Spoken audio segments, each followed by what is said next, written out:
Today we go over an update for the Obi-Wan Kenobi Star Wars movie. This is Mike Zero here. If you guys are new to the channel, do make sure to subscribe to see future Star Wars content. Now, as you all know, we've been hearing a whole lot more about the future of the Star Wars franchise. It seems to be very, very vast. There's a lot of projects currently in the works, including Episode 9, the new Star Wars trilogy by Rian Johnson, the Game of Thrones creators and their set of Star Wars films, which honestly is the new trilogy that I personally am really looking forward to, and I really hope it's the Old Republic. And then we have the Obi-Wan Kenobi movie, which is apparently moving forward, as we went over not too long ago, all thanks to the Belfast Telegraph. They actually stated that the Obi-Wan movie is actually all set and ready to shoot in April of 2019 in Northern Ireland. If you guys would like to go ahead and check out that report, I'll try to remember to link it below in the description. And aside from that, we do have an update for this movie. However, there lies a big problem with the whole entire scheduling with Ewan McGregor and the actual project itself. And this all has to do with Ewan McGregor's new project, Dr. Sleep, which is a sequel to that of The Shining. Now, there's a lot of scheduling conflicts apparently right now going on for Ewan McGregor and the Obi-Wan Kenobi movie, and the Dr. Sleep film interfering with that. And it's really, causing a lot of fans to think and question themselves as to what's going to really happen with this Obi-Wan Kenobi movie. Are they going to release it in, early 2020, like May of 2020, or are they going to do December of 2020? Or would Disney and Lucasfilm go so far to give it a slight delay where it wouldn't even be released until early 21? I really have no clue what's going on right now, other than the fact that there is a scheduling conflict involved with Ewan McGregor, the Obi-Wan movie, and this new movie that he's involved with, Dr. Sleep, which he will begin filming in just about a month and a half to 2 months from today. He'll be starting, to do that. So I'm not quite sure if he would have enough time to do the Obi-Wan movie. This is the big problem, apparently, going on behind the scenes with Disney, Lucasfilm, Ewan McGregor, etc. So, what is to come for a new Star Wars movie if, Episode 9, offers that? After Episode 9, what really comes after if the Obi-Wan Kenobi movie, let's say, doesn't end up happening? Now, like I said, about a week or so ago, we went over what the Belfast Telegraph said, and in that report they stated that the Kenobi movie is all set and ready to film in April of 2019 in Northern Ireland in studio. So that tells us right then and there that they're all set to film this thing, but there's a scheduling conflict with Ewan McGregor aside from all of that, and it's really raising a lot of questions as to what's going to happen. Would Disney delay the film, or would they honestly simply recast Ewan McGregor?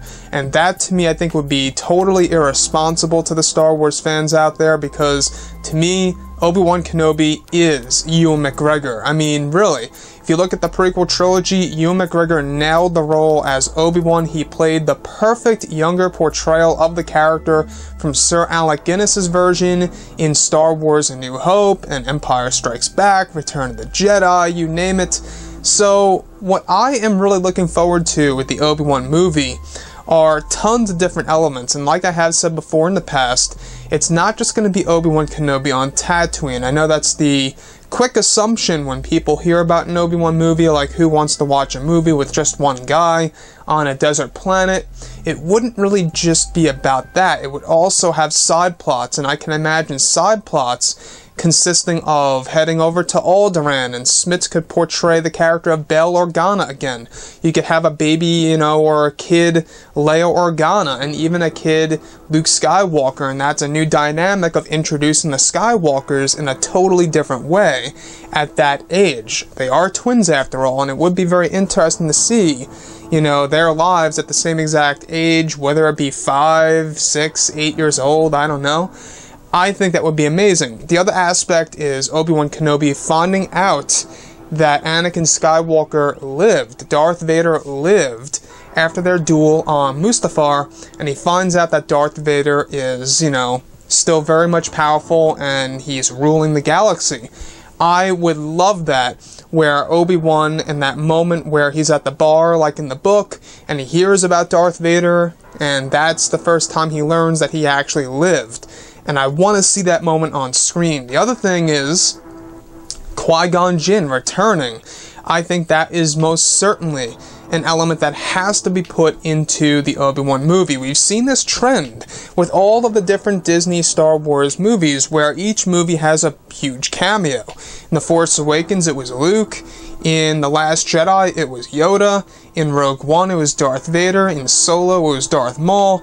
And now, in Episode 9, we can expect to see a ton of different cameos. But in the Obi-Wan Kenobi movie, I think that we all expect to see a Qui-Gon Jinn Force Ghost. We got it in the animated TV series after all.